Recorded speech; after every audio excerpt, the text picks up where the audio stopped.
Hey mate, how you going? How are you? Thanks for having me here today. I'm looking forward to checking out the place a bit. It's a funky little place for sure.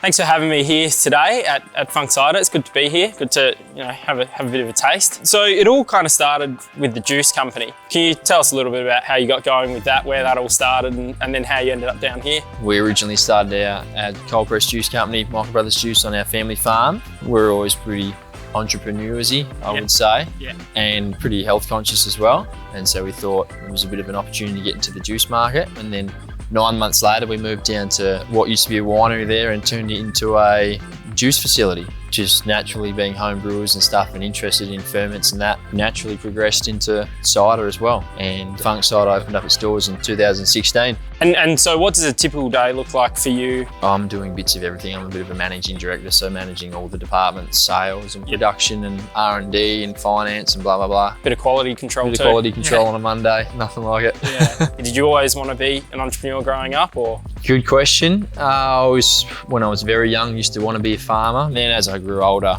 I sort of realised that, there's probably more opportunity in other industries other than farming. And so we thought we'd get into value-adding primary produce rather than growing primary produce itself. We still feel like we definitely are helping farmers in what we do, buying fruits and stuff off them. It's a nice mix of the city and the farm life, what we do here. Thinking about other young people who might be interested in starting up their own business, is there any kind of insight or advice you'd want to give them?